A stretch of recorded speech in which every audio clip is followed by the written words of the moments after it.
इस वीडियो में हम समझते हैं कि पर्यवेक्षक या सुपरवाइज़र जो मतगणना में जिनकी ड्यूटी लगी है, त्रिस्तरीय पंचायत चुनाव की जो मतगणना चल रही है, उसमें पर्यवेक्षक को कौन कौन से प्रपत्रों को भरना है, उसके संबंध में कुछ सामान्य जानकारी हम इसमें लेते हैं। तो जैसा आप देख ही रहे हैं कि आपको गणना पर्ची दिखाई पड़ रही होगी।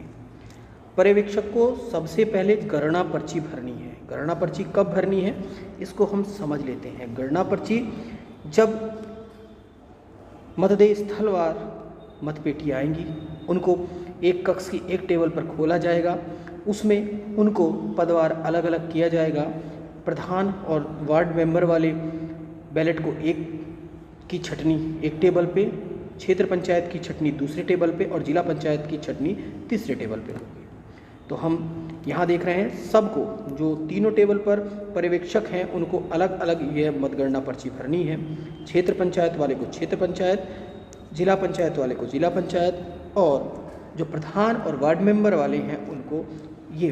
तो आप समझ गए होंगे किस तरह से भरनी है। तो जो उनको डेटा दिया गया है, जो वहाँ प्रोवाइड किया गया है, मतपत्र लेखा और बहुत सारी चीज़ें कि किस मत की पेटी है, किस मत का कौन सा मतदेय स्थल है, कौन सा मतदेय केंद्र है, उनकी सारी सूचनाएं पहले मिल जाती है पेटी आने के टाइम।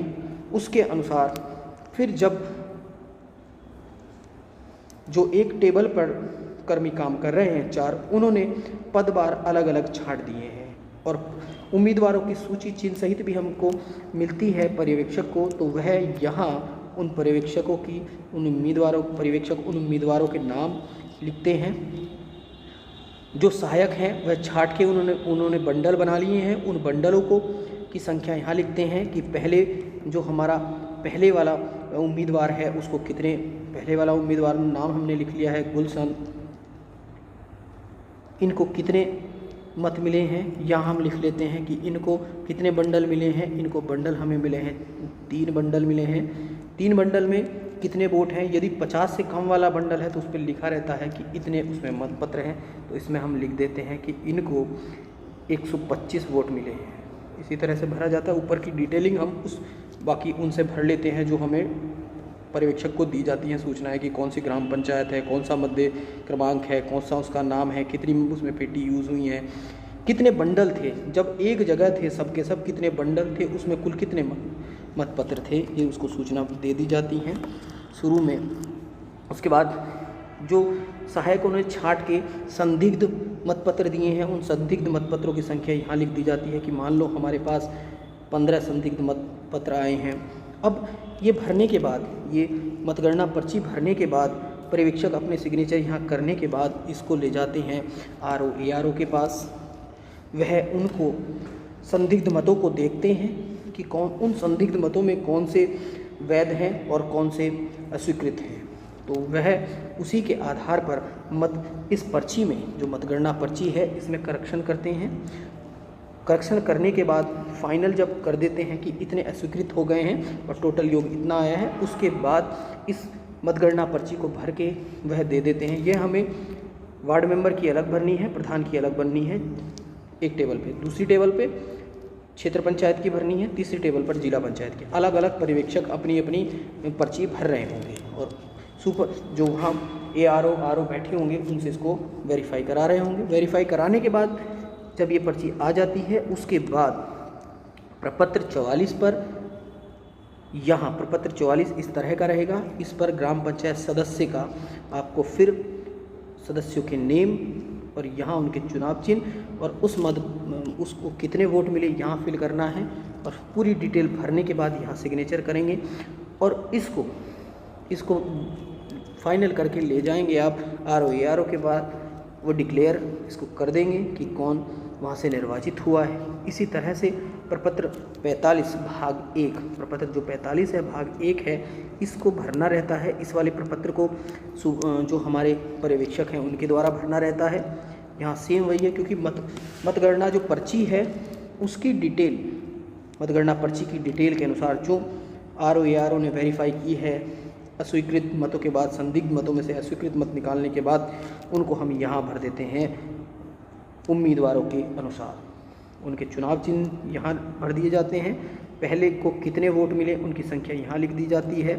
वो सारी डिटेलिंग आप समझ गए होंगे कैसे यहाँ भरा जाता है। मध्य स्थल, केंद्र, वार्ड संख्या, कौन कौन से वार्ड इसमें सम्मिलित हैं, ये सारे भर दिए जाते हैं। और नीचे आप देखोगे यहाँ नीचे इसमें जो वैध मत हैं वो पहले में कै में आ जाते हैं, ख में रद्द कैंसिल वाले वोट आ जाते हैं, डाले गए मतों की संख्या यहाँ आ जाती है, निवेदित मतों की संख्या यहाँ आ जाती है, मतगणना का स्थान जो है वो यहाँ भर दिया जाता है, पर्यवेक्षक का नाम, हस्ताक्षर और मतगणना मेज संख्या, दिनांक भर दी जाती है। ये इतना भर दिया जाता है। भरने के बाद यहाँ जो ये भरने का कार्य हो रहा है, ये भाग 1 यहाँ से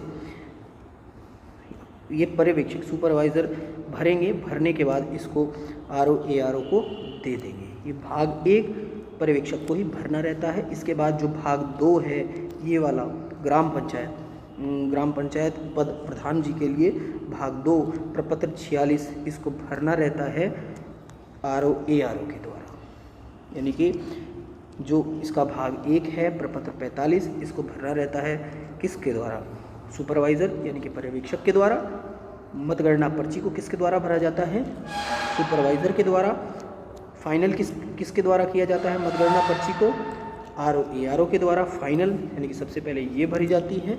जब ये फाइनल हो जाती है तब उसके बाद यहाँ से हम प्रपत्र 44 और प्रपत्र 45 भरते हैं। क्षेत्र पंचायत वाले जो हैं उनको प्रपत्र यानी कि दूसरी टेबल पर काम चल रहा है, उसमें यहाँ प्रपत्र 47 भरना रहता है। यहाँ आप देखोगे पर्यवेक्षक के साइन है सेम उसी तरह से जैसे हमने प्रधान जी का भरा है। यहाँ से इसको फिर यहाँ फाइनलाइज, ये भी प्रपत्र 48 ये भी हमारे सुपरवाइज़र हैं उन्हीं के द्वारा भरा जाता है। इसके बाद नेक्स्ट जो प्रपत्र 49 रहता है, सॉरी ये वाला जो है ये 48 ये हमारे निर्वाचन आरओ एआरओ के द्वारा भरा जाएगा ये वाला। तो इस तरह से ये प्रपत्र हैं जो हमारे पर्यवेक्षक के द्वारा भरे जाएंगे। जिला पंचायत वाले जो हैं उनके द्वारा ये प्रपत्र 49 भरा जाएगा। सारी डिटेलिंग सेम वही है। यानी कि मतगणना पर्ची फाइनल होने के बाद ही हमें इन प्रपत्रों को भरना है। तो आप समझ गए होंगे किस तरह से ये प्रपत्र भरने हैं। जिला पंचायत का आप देख रहे होंगे प्रपत्र जो है 49 पे है, भाग 1 है, सेम वही है क्योंकि इसमें निर्वाचन क्षेत्र संख्या भी होती है, जिला पंचायत की भी होती है और क्षेत्र पंचायत की भी होती है, उनका नाम भी होता है। तो वो यहाँ ऊपर डिटेलिंग में भर देंगे और जो लागू नहीं होता है उसको हम काट देंगे। सबसे इम्पोर्टेंट है मतदान स्थल संख्या और मतदान केंद्र संख्या, ये हम प्रॉपरली भर लेंगे। वो जो हमें दिए गए हैं डॉक्यूमेंट उसमें से देख के। तो इस तरह से आप समझ गए होंगे कि कौन सा किसको भरना है। ये वाला 49 जो प्रपत्र है भाग 1 है ये सुपरवाइज़र के द्वारा भरना है और ये 50 भाग 2 जो है इसको भरना है किसके द्वारा? जो आरओ एआरओ वहाँ बैठे हुए हैं। तो आप समझ गए होंगे कि कौन सा प्रपत्र कैसे भरना है।